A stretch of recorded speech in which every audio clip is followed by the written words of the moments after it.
I want y'all to start giving it up. Start giving it up for this man right here. Again, he's doing his special tonight. Y'all start giving it up right now for Troy Davis.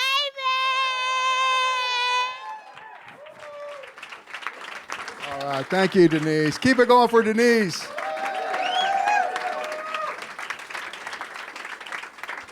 You know, they say if you drink a glass of wine every day, you'll live a long and healthy life. I'm all caught up. Thanks for coming to see me, everybody. This is really a nice club. It's a premier club. They have a lot of big acts that come through here. I'm not one of them. That's why we're in the attic.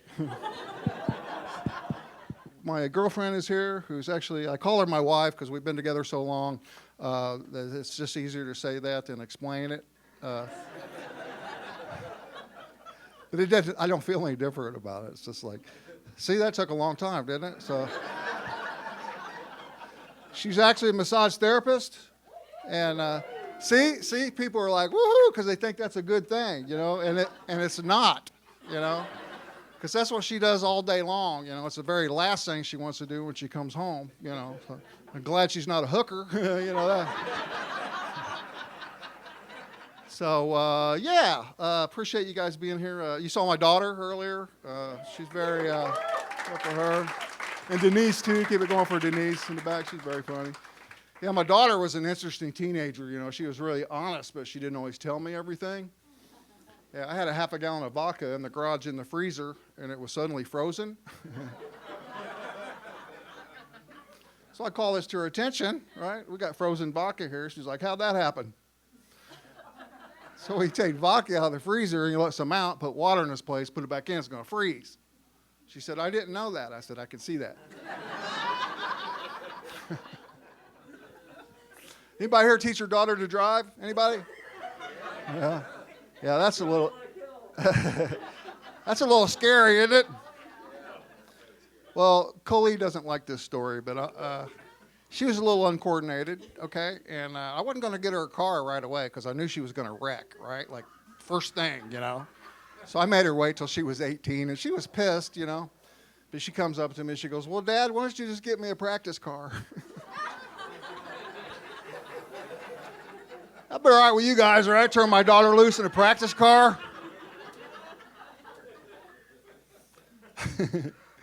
So we were talking about the whole car issue. We decided that she should get a job, you know.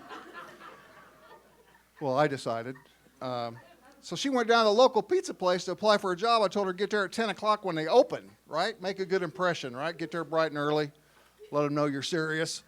So she went down there, had a friend take her. She sat in the parking lot for like, I don't know, maybe 2-3 minutes. And she came home. And I said, did you get the job? And she said, no, Dad. I'm going to go back after 12 o'clock. And I said, why? She said, because there was a sign in the window that said, now hiring afternoons and evenings. I swear.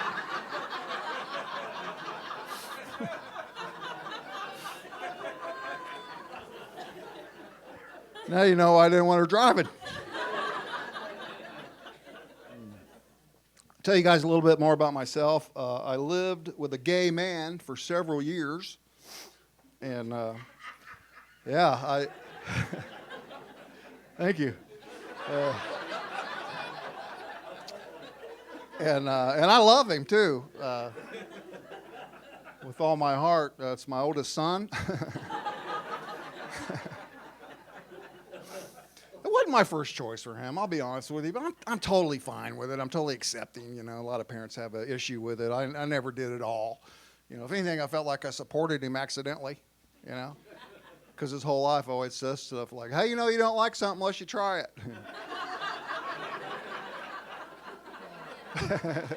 Yeah, I was thinking broccoli. Yeah.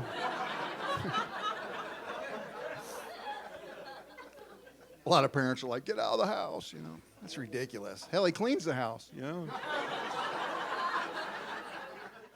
I got granddaughters. Got a lot of granddaughters and a couple grandsons. So, yeah, we get together a lot. I play Barbies a lot. Yeah. Well, they don't always want to, you know. I could be pretty persuasive. You play with dolls, sir? Yes. Do you? The blow-up kind? Yes, you know what they say? Learn a lot from a dummy. I got a new iPhone recently, man, and I'm not that technical. I'm a bricklayer by trade, you know, and but I got somebody that's teaching me how to download my apps and everything, and all I got to do is buy her a bike for her 10th birthday. That's my granddaughter I was telling you about. She's a whiz on the computer, man. She is, because I was babysitting recently, and I had her in timeout, and she's like, oh, yeah, I'm going to steal your identity. Shit, I didn't know she could do that, man. Yeah, I love my granddaughters, man. They pitched in and got me a T-shirt, world's greatest grandpa, you know, which I know I'm not, you know. But I'm a little reluctant to wear it in public, you know, because what if I run into the real one, you know? So where's our married people in here? Married people? Awesome, man. How long you guys been married? 22 years? Uh-oh, we just started some shit. You lose track. Oh, yeah, that's going to fly. How about you guys? How long you guys been married? 34 years? You sound so depleted. Today? Today's your anniversary? That is awesome. Wow, man. 34 years. Hell, you could have killed each other and got less time. You guys get road rage?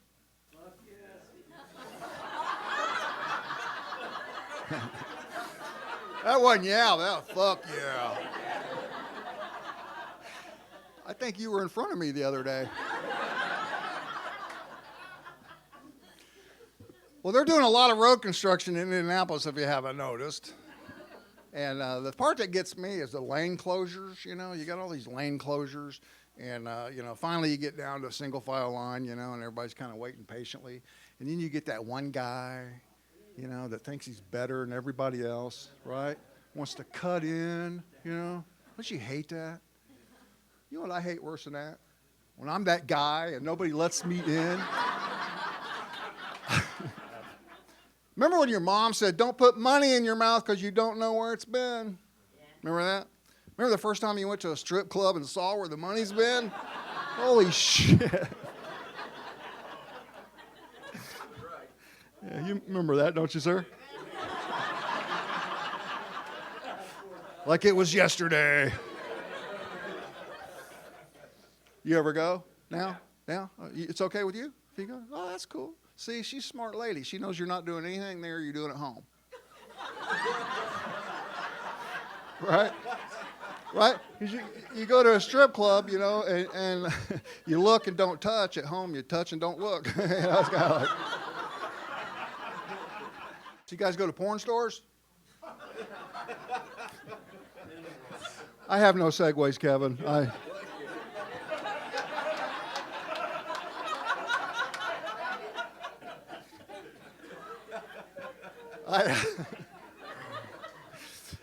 Nobody ever goes. I don't know how that place makes money, really. Nobody ever says, yeah, I'll go. But I had time on my hands, you know. I had time on my hands, and I'm traveling, and I see the Lion's Den, you know. So I thought, okay, you know, I'll go in there and check it out. And they got weird stuff in there. They have got some really weird stuff. They had like a woman's part in there, just like, that was it. Just like from there to there. Just that part, you know.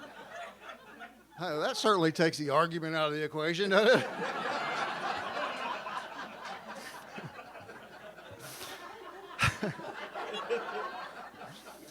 This thing is like battery operated. It's like the weirdest thing I've ever seen. So I'm in the checkout line. And I asked the guy, I go, you know, how do you know this thing works? He goes, oh, no. He goes, don't worry. He goes, everything's been pre-tested. I know. Ah! So I'm asking for an application. Come on, man. That'd be a good job, wouldn't it? just testing sex equipment all day, you know, be like, I want to work through lunch, guys. No, you go ahead. I'll catch up with you guys later. Hell, I might even work overtime, you know.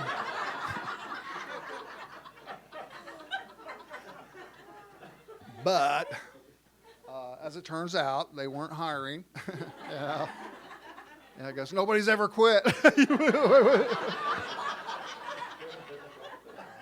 So I am recording an album, and luckily we can edit. So I think I can take this part out.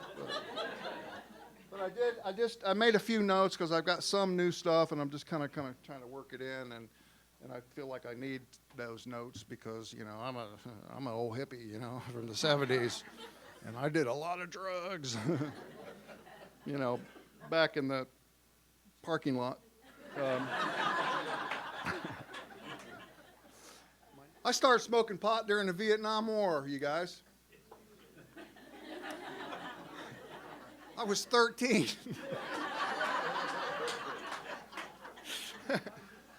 Because I got brothers and sisters that are like 10 and 15 years older than me, you know. If you got brothers and sisters that are that much older than you, then you were probably a mistake. Right. Mom says surprise. But I did the math. It was anniversary sex plus my dad's birthday, so.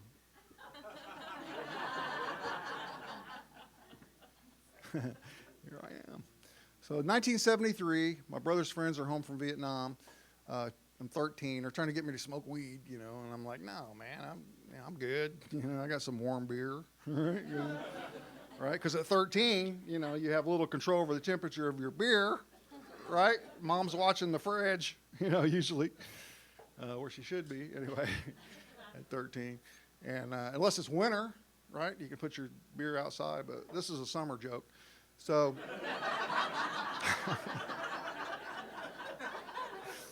so I'm like, no, man, I'm good. He goes, no, man, dude, you don't understand. God made pot, man made alcohol. Who do you trust? It's like, wow, man, that's a lot to lay on a 13-year-old, you know? It's like, well, I guess I trust God. I got so high, man, I had no business, man. I went home, and I'm 13. I go to my bedroom, I'm sitting on the edge of the bed, and I look up, and there's a fly on the ceiling. And I start thinking, how close does a fly get to the ceiling before it turns over to land?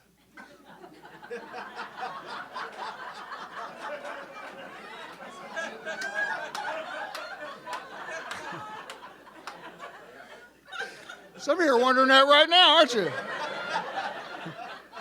It's like, man, that's a damn good question. Oh, man, you guys have been great. I want to do one joke that you can take home and tell your kids, okay? Because you're going to say, hey, I went to a comedy club, but well, tell me a joke, all right? I love this joke. Real simple, but you know why McDonald's can't have a steak sandwich? Because it would be a mistake.